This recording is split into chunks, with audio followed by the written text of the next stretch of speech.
Okay, now we're still in 6.5, except this time we're going to look at absolute value inequalities. Last time we looked at equations, today we're going to look at absolute value inequalities. Go ahead and put today's date. We hope by the end of this lesson that I can solve absolute value inequalities.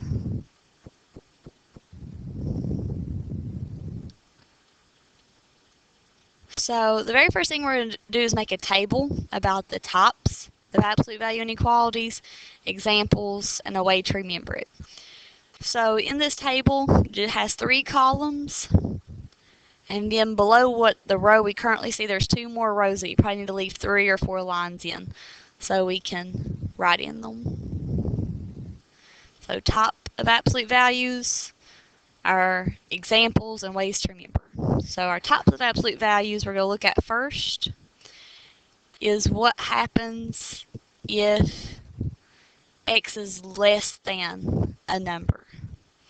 So if x is the absolute value of x is less than a number, it's an and. So and inequalities, we remember, is a type of compound inequality that wants everywhere in between your solutions or everywhere in the middle. So over here we have an example. And I give you the same setup that x, the absolute value of x, is less than 2.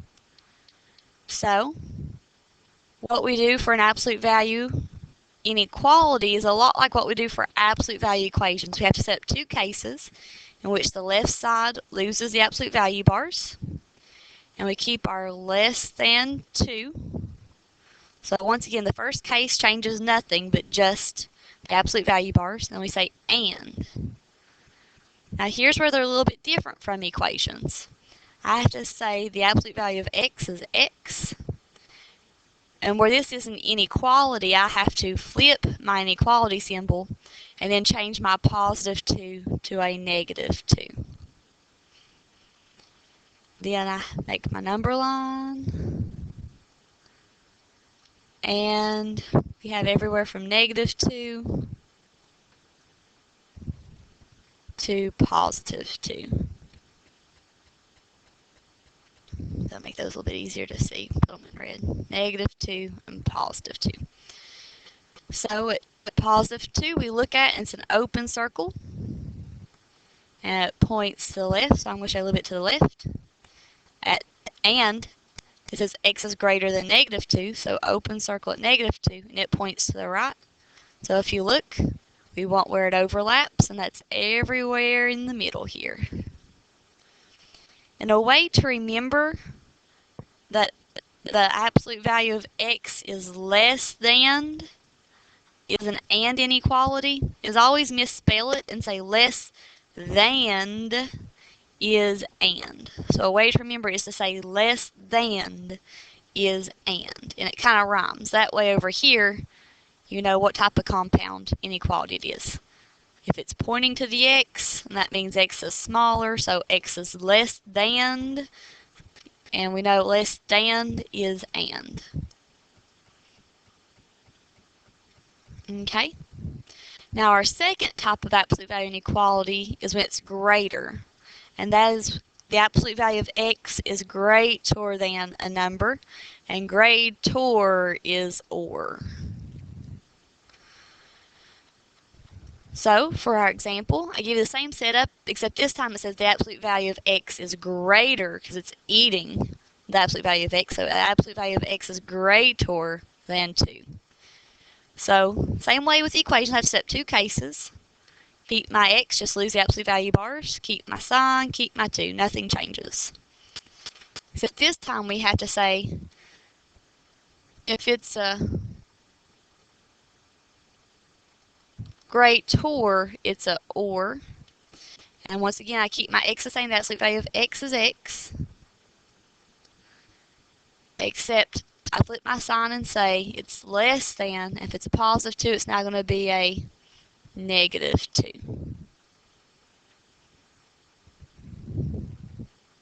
And when we make our number line, once again, I want 2 and negative 2. So negative 2, negative 1, 0, 1, 2. Put my numbers in blue, that way they're easier to see. So negative 2, 0, 2. And at x is greater than 2, we want an open circle everywhere to the right because it points to the right. Then x is less than negative 2, so open circle at negative 2, and it points to the left, so I shade to the left. So ands come together or shoot away from each other.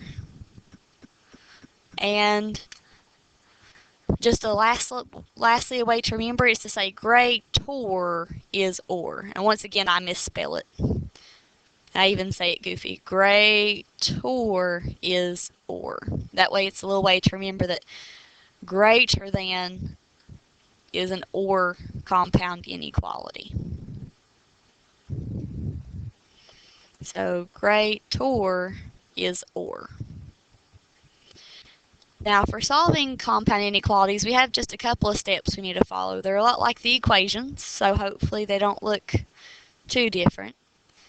So our steps, step 1, now is to identify if it's an and or an or compound inequality. That's one of the very first things we have to do is decide if it's an and or an or. Once we decide if it's an and or an or, we then have to set up our two cases. Once again, our first case changes nothing, but we lose our absolute value bars. We lose absolute value bars.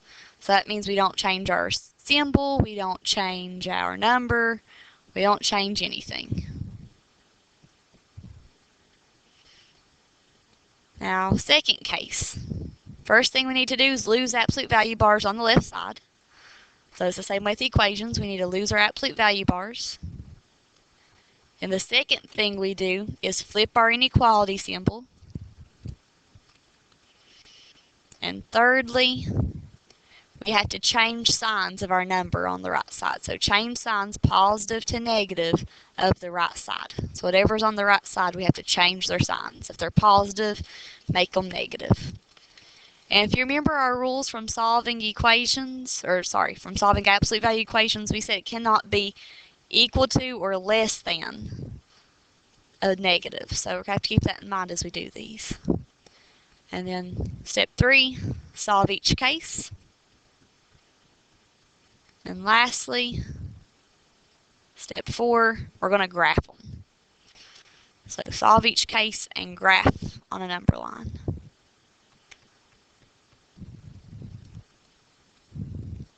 So let's look at some examples. Oh, I don't know where he came from. Let's try this again. There we go. Sorry about that. So example 1, we have the absolute value of t plus 5 is less than 9. It says solve and then graph the solution set. So just like an absolute value equation, we're going to look at it and say absolute value bars are alone on the left or less than a positive. So now we go to step 1, which is to decide if it's an and or an or situation. So we say that the inequality symbol points to our absolute value. So it points to it, so that means it's less than, and less than is an and compound inequality. I'm going to put and right there so I know it. So step 2, we're going to set up our two cases. So first case, just drop outside the absolute value bars. So the absolute value of t plus 5 is t plus 5 is less than 9. Nothing changes except we lose our bars. And so on the second case, we take the absolute value bars off the left side. So once again, the absolute value of t plus 5 is t plus 5. The second thing I have to do is flip my inequality symbol. So if it says less than here, I'm going to say greater than. And my last step for my second case is say if it's less than a positive 9, it's going to be greater than a negative 9. So once we have our two cases set up, we solve them out each individually. So My very first thing to solve for t on my first case is to transpose my plus 5, make him a minus 5. So he disappears from the left, and I get t is less than 9 minus 5 is 4. Alright, and then t plus 5 on our second case. We need to do the same thing and transpose our plus 5 and make him a minus 5.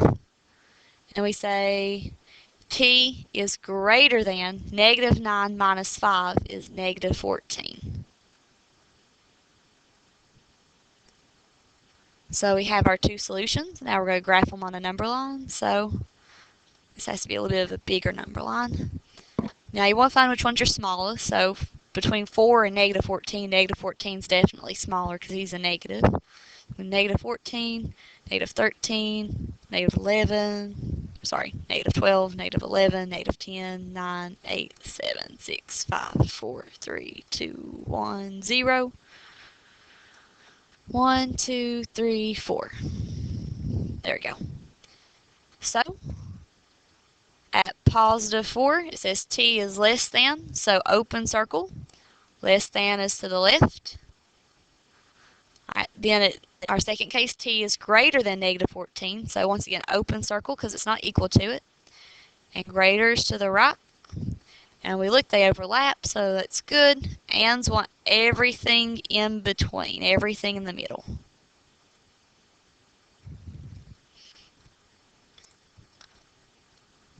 So that's our first example.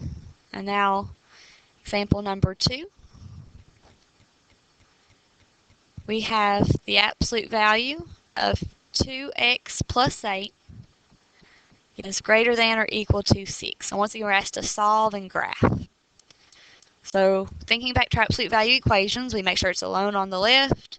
Make sure we're not equal, because that sign means equal. Make sure we're not equal to a negative, so we're good. So step 1 for our inequality is to determine if it's an and or an or. So if the absolute value is greater, it's eating it, so it's bigger, so it's greater than or equal to 6. Greater is or. And now we set up our two cases. So we say the absolute value of 2x plus 8 is 2x plus 8. We leave our inequality symbol alone. We drop down our positive 6. So first case, nothing changes. You just lose your absolute value bars. Now for your second case, we once again say the absolute value of 2x plus 8 is 2x plus 8. We lose our absolute value bars. Then our second step is to flip our inequality symbol. So it's now going to say less than or equal to. And our positive 6 is now going to be a negative 6. So we're going to come through and solve each case separately. So we're going to look at case 1, 2x plus 8 is greater than or equal to 6. Transpose our plus 8 and make him a minus 8. So he disappears from the left, and I get 2x is greater than or equal to. 6 minus 8 is a negative 2. Last step to solve for x is to divide both sides by 2. And x is greater than or equal to a negative 1. So in our second case, we're going to do the same step. Transpose our positive 8, make him a minus 8. So he disappears, and I get 2x is less than or equal to negative 6 minus 8 is negative 14. Last step is to divide both sides by 2. 2's cancel, and x is less than or equal to negative 7. So I have my two cases, have them solved. Now we're going to graph them.